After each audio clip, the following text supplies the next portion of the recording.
तो जो चक्रव्यूह होता है स्पीकर सर, वो लोटस के शेप में होता है, कमल के फूल के शेप में होता है।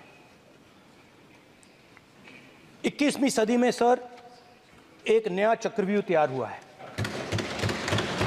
भी चक्रव्यूह के बीच में 6 लोग हैं सर। चक्रव्यूह के बिल्कुल सेंटर में, चक्रव्यूह में हजारों लोग होते हैं सर, मगर उसके बिल्कुल सेंटर में 6 लोग कंट्रोल करते हैं। अब इस बजट में आपने उसी मिडिल क्लास के एक छुरा पीठ में मारा, दूसरा छुरा छाती में। तो मेरा कहना है, जहां भी आपको मौका मिलता है आप चक्रव्यूह बना देते हो। एक चांस मिलता है आप चक्रव्यूह बना देते हो, हम चक्रव्यूह तोड़ने का काम करते हैं। जब भी मैं उसको हटाना चाहता हूं मुझे ये करना है सर, वो देखो आगे। मतलब हिंदुस्तान का जो हलवा है 20 लोगों ने बांटने का काम किया है। और एक जवाब मैं प्रपोज करता हूं आज स्पीकर सर। हजारों साल पहले हरियाणा में कुरुक्षेत्र में एक युवा को, अभिमन्यु को 6 लोगों ने चक्रव्यूह में मारा था। 6 चक्रव्यूह में फंसाकर मारा था सर। चक्रव्यूह के अंदर डर होता है, हिंसा होती है, और अभिमन्यु को चक्रव्यूह में फंसाकर, ट्रैप कर 6 लोगों ने मारा। मैंने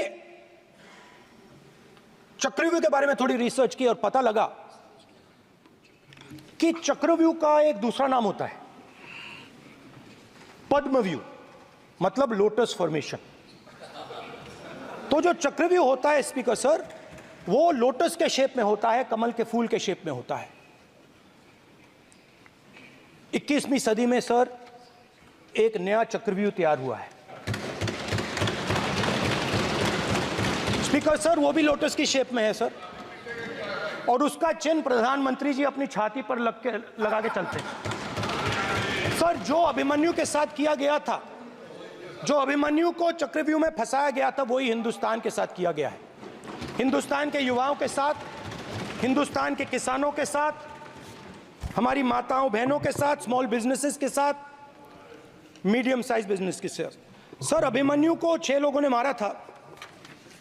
उनके नाम द्रोणाचार्य, कर्ण, कृपाचार्य, कृतवर्मा, अश्वत्थामा और शकुनी। सर आज भी चक्रव्यूह के बीच में 6 लोग हैं सर। चक्रव्यूह के बिल्कुल सेंटर में, चक्रव्यूह में हजारों लोग होते हैं सर, मगर उसके बिल्कुल सेंटर में 6 लोग कंट्रोल करते हैं। तो जैसे उस टाइम 6 लोग कंट्रोल करते थे, वैसे आज भी 6 लोग कंट्रोल कर रहे हैं चक्रव्यूह को। नरेंद्र मोदी जी, अमित शाह जी, मोहन भगवत जी, अजीत दोवल जी, अंबानी और अदानी जी कंट्रोल कर रहे हैं। प्लीज एक मिनट प्लीज। नहीं सर बोलने दीजिए। हाँ, आप बैठिए। माननीय सदस्य, आप संवैधानिक पद पर हैं। आपके कई माननीय सदस्यों ने यहाँ पर मुझे लिख कर दिया है कि जो माननीय सदस्य का सदस्य नहीं है उसका नाम नहीं लें। आपने लिख के दिया है। नो, आपने क्या, आप उसकी पालना करना चाहते हो? स्पीकर सर, गलत। मैं माननीय स्पीकर सर, एक minute, hold on. Speaker sir, अगर आप चाहते हैं तो मैं एक मिनट मैं प्रतिपक्ष के नेता से ये तो अपेक्षा करूंगा सही कि वो सदन की नियम मर्यादा को बने, ये अपेक्षा करता हूं। आप चाहे नहीं करें, पर मैं अपेक्षा करता हूं। नहीं सर, मैं, अगर आप चाहते हैं सर, मैं NSA का और अदानी और अंबानी का नाम इस लिस्ट से निकाल देता हूं। फिर माननीय सदस्य, आप अगर आप चाहते हैं सर। प्लीज, मैं नहीं चाहता। सदन के नियम प्रक्रियाओं से सदन चलता है। सर, अगर आप कहते हैं मैं निकाल देता हूं। नो सदस्य, मैं 3 ही नाम यूज करूंगा। नहीं माननीय सदस्य, नहीं कहा। और आप वीडियो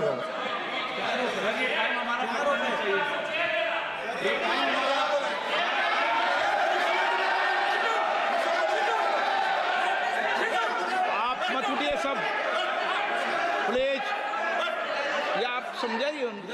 हाँ, आप भी कर सकते Speaker, sir, the Chakravyuh that has captured India has three forces behind it. First is the idea of monopoly capital, that two people should be allowed to own the entire Indian wealth. So one element of the Chakravyuh is coming from the concentration of financial power. The second element, sir, मैं budget को explain कर रहा हूँ sir. मैं आ रहा हूँ, वहीं आ रहा हूँ sir.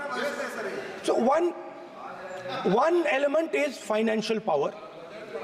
The second element is the institutions, the agencies, CBI, ED, Income Tax Department of this nation, and the third is the political executive. Speaker, sir, these three together are at the heart of the Chakravyuh, and they have devastated this country. Speaker, sir, my expectation was that this budget would weaken the power of this Chakravyuh, that this budget would help the farmers of this country, would help the youth of this country, would help the laborers, the small businesses of this country.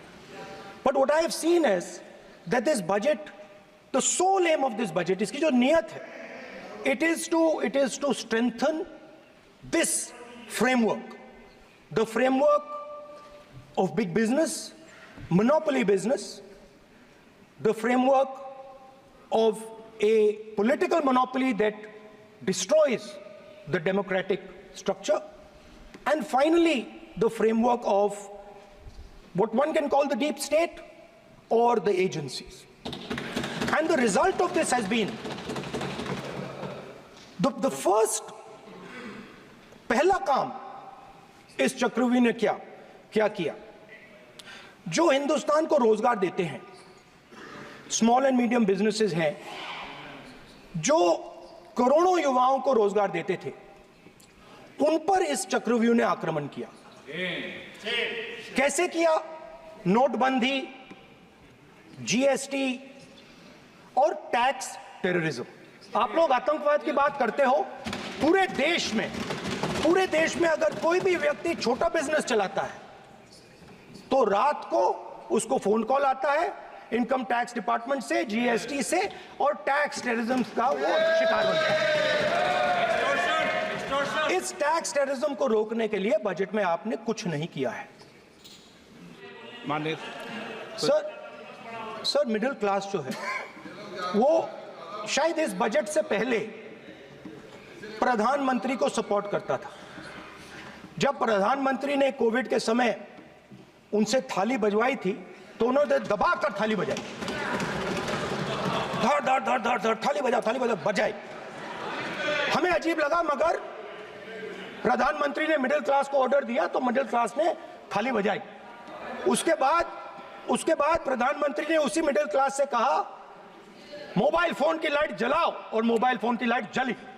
Middle class ने, पूरे हिंदुस्तान में middle class ने mobile phone की light जला दी। अब इस budget में आपने उसी मिडिल क्लास के एक छुरा पीठ में मारा, दूसरा छुरा छाती में, एक इधर मारा और एक इधर मारा। इंडेक्सेशन जो आपने कैंसिल की वो पीठ में छुरा था, और जो कैपिटल गेन्स टैक्स आपने बढ़ाया वो छाती में छुरा। आपने long term capital gains tax को 10% से 12.5% किया, यहां छाती मारी, यहां छुरी मारी, और शॉर्ट टर्म को 15 से 20% छुरी मारी। दुख की बात है, मगर इसमें एक इंडिया गठबंधन के लिए एक हिडन बेनिफिट है। मिडिल क्लास अब आपको छोड़ने जा रही है और इस साइड आ रही है। तो मेरा कहना है, जहां भी आपको मौका मिलता है आप चक्रव्यूह बना देते हो। एक चांस मिलता है आप चक्रव्यूह बना देते हो, हम चक्रव्यूह तोड़ने का काम करते हैं। हमारे बजट में किसान का कर्जा माफ हुआ, चक्रव्यूह तोड़ा, मनरेगा हुआ, चक्रव्यूह तोड़ा। तो हम चक्रव्यूह तोड़ने का काम करते हैं, आप चक्रव्यूह बनाने का काम करते हो। आप चाहते हो कि हिंदुस्तान छोटे छोटे खांचों में रहे। और हिंदुस्तान के गरीब लोग सपना ना देख पाए? सिर्फ अदानी और अंबानी। अरे क्या सर? सर मैं सर कैसे बोलूं सर? माननीय सदस्य, एक मिनट सर माननीय सदस्यगण, आपके उपनेता मुझे लिखित में पत्र देके गए हैं कि कोई भी माननीय सदस्य जो इस सदन का सदस्य नहीं उसके बारे में टिप्पणी ना करें। लिखित में देखे गए, इसलिए आपको। स्पीकर सर आप बैठ जाइए। स्पीकर सर, तो अगर सर मैं आपसे सवाल पूछना चाहता हूं। मेरे से सवाल मत नहीं पूछ सकते आप। Sorry sir. सर तो सर मैं फिर मैं सर 3 और 4 कह देता हूं उनको। 3 और 4 ठीक है सर? अब नाम नहीं ले सकता तो कुछ तो कहना पड़ेगा सर। 3 और 4 कह देता हूं, कोई और नंबर आपके देना। माननीय सदस्य को बता दें क्यों लिख के चिट्ठी गए मुझे। सर ये जो दो लोग हैं सर, ये हिंदुस्तान के इंफ्रास्ट्रक्चर को, बिजनेस को कंट्रोल करते हैं सर। इनके पास एयरपोर्ट है, टेलीकॉम का सिस्टम है, अब पोर्ट्स हैं, अब रेलवेज में जा रहे हैं।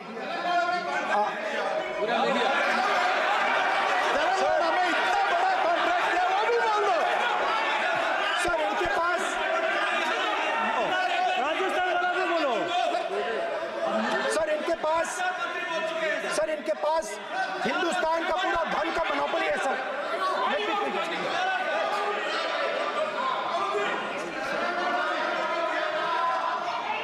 सर इनके पास हिंदुस्तान के धन की मोनोपोली है।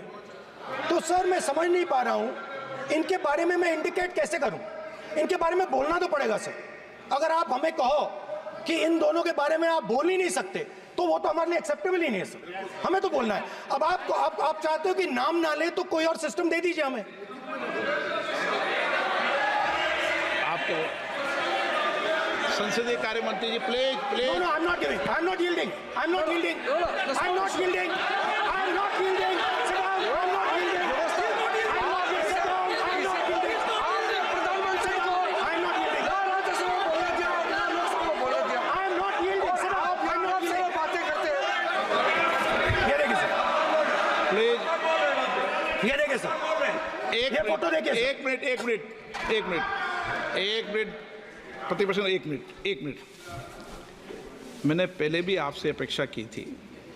अब आप प्रतिपक्ष के नेता हैं, संवैधानिक दायित्वों पर है। क्या सर? ओके, सर मैं फोटो दिखा रहा हूँ। एक फोटो दिखा रहा हूँ। एक मिनट। आपने टीवी ऑफ कर दिया सर। नो टीवी कोई ऑफ नहीं है। वो देखिए सर, ऑफ हो गया। मेरा फोटो दिखा, कोई नहीं ऑफ था सर। ऑफ है सर। नो सर दिखाइए सर। एक ऑफ है सर। नो, आप टीवी ऑफ कर लेते हो। प्लीज आप बैठिए, एक बात सुनिए। Okay sir. नहीं आप अपोलोजाइज सर। नहीं नो अपोलाइज। मैं आपको अपोलाइज के लिए नहीं कह रहा। आप प्रतिपक्ष के नेता है तो मेरी ये अपेक्षा रहती है कि सर ये देखिए सर, बंद होगी। आप सदन की मर्यादा को रखें। सर जब भी मैं उसको हटाना चाहता हूं मुझे ये करना है सर। वो हटो, देखो आगे।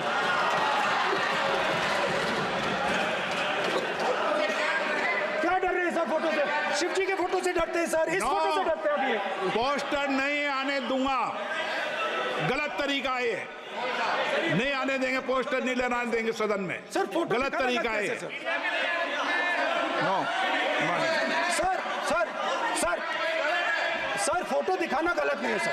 आपकी परमिशन लेके परमिशन नहीं है आपको। सर मैं ये फोटो दिखाना चाह रहा हूं। नियम के तहत नहीं सर, मैं समझाना चाह रहा हूं। नियम के तहत परमिशन नहीं है माननीय। अच्छा सर, मैं ये फोटो समझाना चाह रहा हूं सर। इसमें ये जो बजट का जो हलवा है सर, ये बट रहा है।